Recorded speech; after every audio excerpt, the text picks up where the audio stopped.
ఉద్యోగం కోసం చూస్తున్నారా? ఓం శక్తి ప్రైవేట్ లిమిటెడ్ కంపెనీలో మార్కెటింగ్ జాబ్స్ 20,000 నుంచి 30,000 వరకు జీతం ఉంటుంది. సంప్రదించండి.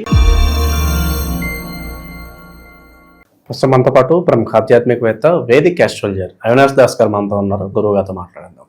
నమస్కారం గురుగారు. నమస్తే. ఓం నమ శివాయ. ఓం నమో వెంకటేశాయ.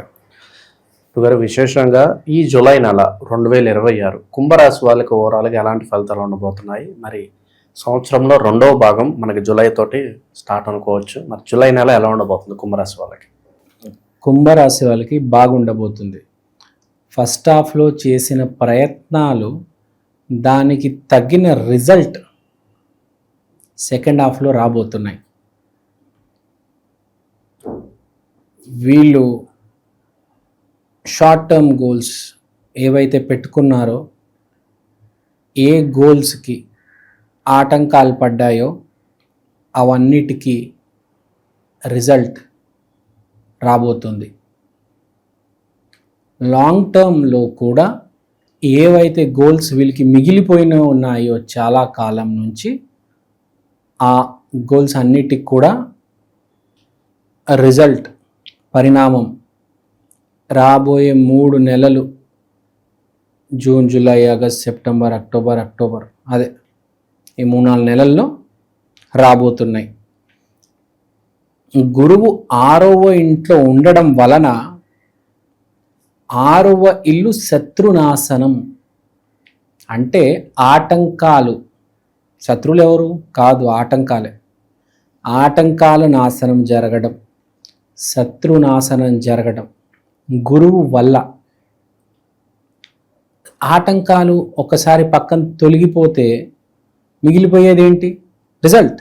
మంచి మీ ప్రయత్నం మీరు చేశారండి, ఒక రాయి వచ్చి పడ్డది, మీరు ఏడుస్తున్నారు. 6 నెలల నుంచి ఆ రాయి ఉంది. ఇప్పుడు ఏంది, ఆ రాయి జరిగితే నెక్స్ట్ ఏంటి? రిజల్ట్. సో రిజల్ట్ అనేది రాబోతుంది, శుభ పరిణామం అనేది రాబోతుంది. 6 నెలలైంది, ఇంటర్వ్యూ లేదు, ఇప్పుడు ఇంటర్వ్యూ వస్తుంది, ఇంటర్వ్యూ క్రాక్ చేస్తారు. సో బేసికల్గా జాబ్ చేసే వాళ్ళకి, ఎవరైతే ఇబ్బందులు పడుతున్నారో, ఈ మధ్య జాబ్ పోతే మళ్ళీ సంవత్సరం దాకా జాబ్ రావడం చాలా కష్టం, అలాంటి స్థితిలో ఉన్న వాళ్ళకి చాలా శుభవార్త. తర్వాత ఏ కుర్రవాడు కూడా వాడు జాబ్ చేసి వచ్చిన తర్వాత ఇంట్లో ఒక 10 నిమిషాలు, 1 గంట సేపు ప్రశాంతంగా ఉండాలి, కొంచెంసేపు టీవీ చూడాలి, హ్యాపీగా తినాలి, భార్యతో ఏ గొడవలు ఉండకూడదు. ఇవన్నీ జరుగుతాయి. ఇవన్నిటికీ తగిన ప్లానింగ్ వేసుకుంటాడు. అంటే బేసిక్గా రాబోయే 6 నెలలు వీడు ఎట్లా ఆనందంగా ఉండాలి, నేను అసలు కింద మీద అయిపోవడం కాకుండా చాలా జాగ్రత్తగా, మెయిన్గా పీస్, శాంతి మీద కాన్సన్ట్రేట్ చేస్తాడు.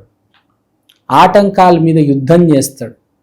అంటే చెప్పేది ఏంటంటే, జాబ్ లేనంత వరకే కష్టం. జాబ్ వచ్చేస్తే మనిషి ఏం చేస్తాడు?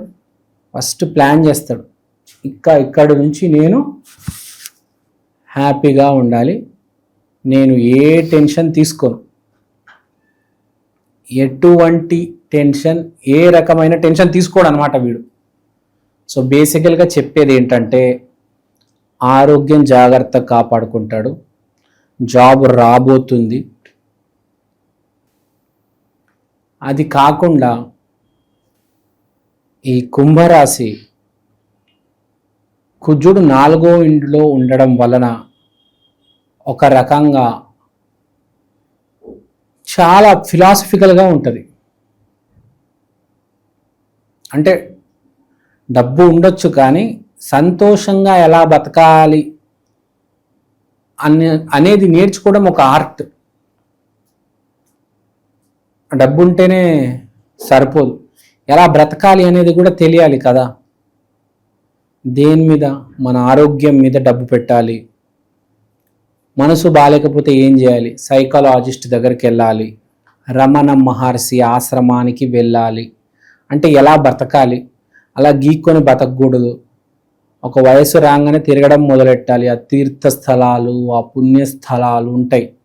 అంటే ఎక్కడ ఖర్చు పెట్టాలి, రోజు ఏమి చేయాలి అనేది ఒక ప్లానింగ్ ఏర్పడుతుంది. అంటే సింపుల్గా చెప్పాలంటే ఒక కొత్త వెలుగు మీ జీవితంలోకి రాబోతుంది.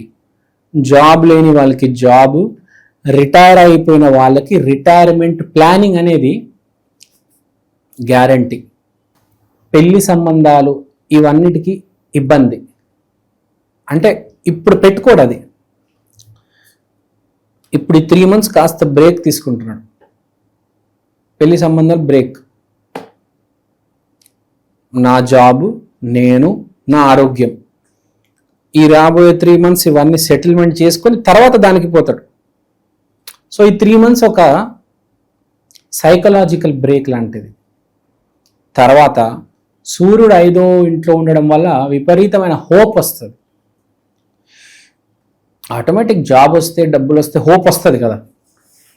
సో డబ్బు ఉన్నవాడు పుట్టుక నుంచి కూడా కొంచెం డౌన్లో ఉంటే వాడికి కొంచెం హోప్ అనేది రావడం జరుగుతుంది కుంభరాశిలో ఉన్న వాళ్ళకి.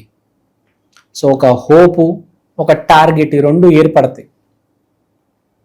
ఒక మెయిన్ క్లారిటీ ఆఫ్ థాట్, చాలా క్లారిటీ ఉండాలి. ఇప్పుడు నేను ఇక్కడ నుంచి ఫర్ ఎగ్జాంపుల్ ఎయిర్పోర్ట్ వెళ్ళాలంటే ఎలా వెళ్ళాలి, చాలా క్లారిటీ ఉండాలి. నడుచుకుంటూ వెళ్తానా, ర్యాపిడోలో వెళ్తానా, ఆటోలో వెళ్తానా, కార్లో వెళ్తానా, మెట్రోలో వెళ్తానా, చాలా క్లారిటీ. రాంగ్ రూట్లో వెళ్తే చాలా ఇబ్బంది పడాల్సి వస్తుంది. ఎండాకాలం కొంచెం జాగ్రత్తగా ప్లానింగ్ వేసి క్లారిటీతో వెళ్తే హ్యాపీగా వెళ్ళిపోవచ్చు ఎయిర్పోర్ట్ దాకా కదా. సో మనకు ఏంటంటే క్లారిటీ ఆఫ్ థాట్ అనేది రాబోతుంది, చాలా ఇంపార్టెంట్. తర్వాత డబ్బులు ప్రతి రూపాయి లెక్క రాసుకుంటాడు, నోట్స్ మెయింటైన్ చేస్తాడు, ఆ బ్యాలెన్స్ షీట్ మెయింటైన్ చేస్తాడు. అది మూసేసి దానికి సైన్ పెట్టేసి స్టాంప్ కొట్టేసి పక్కన పడేస్తాడు, హ్యాపీగా నిద్రపోతాడు. అంటే బేసిక్గా లైఫ్ మొత్తానికి ప్లానింగ్ 3-4 months చాలా ఇంపార్టెంట్ కదా. ఇప్పుడు గురువు ఉచ్చ స్థితిలో ఉన్నారు కాబట్టి చాలా ఇంపార్టెంట్ ప్లానింగ్ అనేది ఇప్పుడు వీళ్ళకి, కుంభరాశి వాళ్ళకి. సో చాలా డిఫరెంట్గా, చాలా యూనిక్గా, చాలా గొప్పగా బాగా బతుకుతారు ఈ 3-4 నెలలు. కావాల్సిందంతా గట్టిగా అక్కడ అన్ని ప్లానింగ్ చేసి అప్పుడు రెస్ట్, నిద్రపోతారు హ్యాపీగా. సో నో ఇబ్బంది, నథింగ్. రెమెడీ అవసరం లేదు, అంతా బాగుంది. కొంతమంది ఉంటారు జన్మ జాతకం బాగవదు, వాళ్ళు కుంభరాశిలో పుట్టాము అయినా మన పరిస్థితి బాగాలేదంటే వాళ్ళ కోసం గురువారం రోజు గుడి బయట అరటి పండ్లు దానం చేసేయండి. దాని మించిన రెమెడీ లేదు. ఇట్ ఈస్ వేరే వాడికి ఇవ్వడం, దాన్ని మించిన రెమెడీ లేదు. కానీ ఒకటి గుర్తుపెట్టుకోవాలి, ఎప్పుడైనా మనం ఎవరికి ఇస్తున్నాం అనేది కూడా చాలా ఇంపార్టెంట్. అవసరం ఉన్నవాడికి ఇవ్వాలి కదా. ధనవంతుడికి, డబ్బున్నవాడికి అటుపండి ఇస్తాడు, ఏం చేసుకుంటాడు, వాడు కొనుక్కోలేడా. అవసరంలో ఉన్నాడు, ఆకలితో ఉన్నాడు, వాడికి ఇవ్వాలి. సో చూసుకొని కొంచెం కాస్త పేదవాళ్ళకి ఇవ్వాలి. ఈ మధ్య చాలా మంది పేదవాళ్ళగా యాక్టింగ్ కూడా చేస్తున్నారు, అట్లా కాదు, సీరియస్గా ఎవరైతే పేదవాడు ఉంటాడో వాడికి ఇవ్వాలి. అది 1-7 యాక్సిస్లో రాహు కేతు ఉన్నారు. సో రాహు కేతు యాక్సిస్ ఏం చెప్తుందంటే బేసిక్గా రీలోడ్, రీస్టార్ట్. ఇప్పుడు దాకా జరుగుతున్నవన్నీ జరిగిపోయినాయి, ఇప్పుడు కొత్తగా జీవితం మొదలైంది, మనం రీస్టార్ట్ చేయాలి. ఇప్పుడు నుంచి లైఫ్ మొత్తం తిరగరాయాలి. ఇప్పుడు దాకా ఎలాగైతే ఉన్నానో అలా ఉండను, బట్టలు మార్చేద్దాం, కొత్త బండి కొనేద్దాం, ఇల్లు కొనేద్దాం, ఈఎంఐ కట్టేద్దాం. అంటే ఒక క్లారిటీ.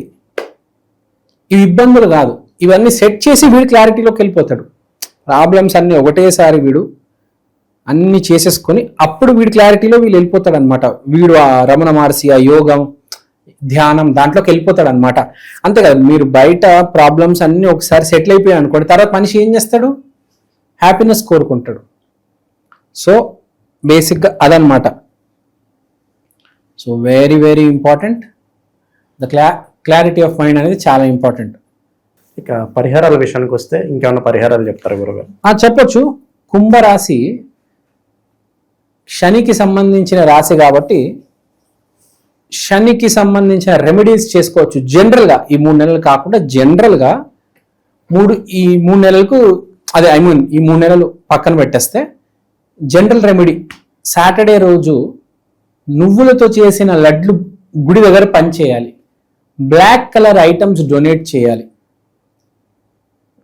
జనరల్గా మనము తైలం కూడా నవగ్రహాల గుడిలో శనీశ్వరుడు పైన తైలం కూడా తైలాభిషేకం చేయవచ్చు.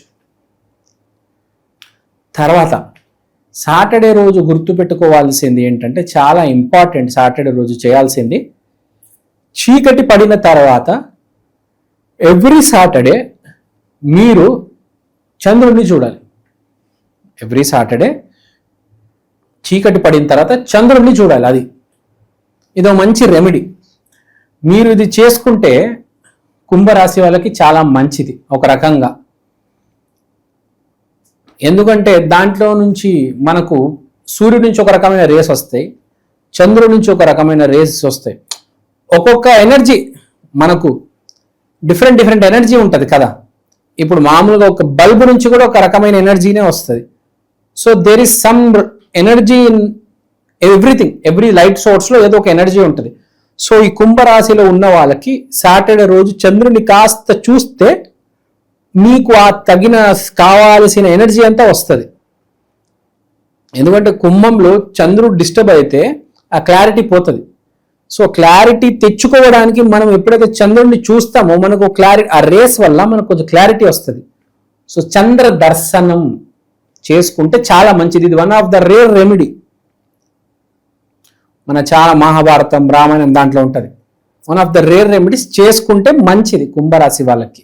గుర్తుపెట్టుకొని ప్రతి శనివారం చీకటి పడిన తర్వాత చేయాలి. చీకటి పడిన తర్వాత చూస్తే బెటర్. అదే ఇంకా సాటర్డే రోజు ఫుల్ మూన్ వచ్చాడు అనుకోండి, సాటర్డే అండ్ ఫుల్ మూన్ అద్భుతం. అది చాలా బాగుంటుంది. చాలా కంపల్సరీ ఆ రోజు అయితే కంపల్సరీ చేయాలి. అదండి మంచి one of the good remedies. నమస్కారం అండి, నా పేరు అవినాష్ దాస్, ప్రముఖ జ్యోతిష్య వాస్తు ఎక్స్పర్ట్. ఇవాళ నేను మీకు ఈక్షన్ ఆస్ట్రో వాల్ క్లాక్ గురించి చెప్దాం అనుకుంటున్నాను. దీంట్లో మీరు తిథి, వారం, నక్షత్రం ఇవన్నీ చూడొచ్చు. దీంతో పాటు అమృత ఘడియలు, వర్జ్యము, యమగండం, రాహుముహూర్తం, దుర్ముహూర్తం, రాహుకాలం ఇవన్నీ చూడవచ్చు. ఈ వైదికమైన watch first of its kind in India అండి. ఇలాంటి వాచ్ సౌత్ ఇండియాలో ఇప్పుడు దాకా రాలేదు. 2 తెలుగు రాష్ట్రాల్లో కాకుండా కర్ణాటక, తమిళనాడు, కేరళ మీకు అన్ని భాషల్లో ఇవి దొరుకుతాయి. మీరు మీ రోజువారీ జీవితంలో ఏ కార్యక్రమమైనా, పెళ్లి కావచ్చు, బారసాల కావచ్చు, జాబ్ కావచ్చు, బిజినెస్ కావచ్చు, దీంట్లో మీరు టైం క్యాలిక్యులేట్ చేసుకొని చూసుకోవచ్చు. మంచి విశ్లేషణ అందించారు. ధన్యవాదాలు.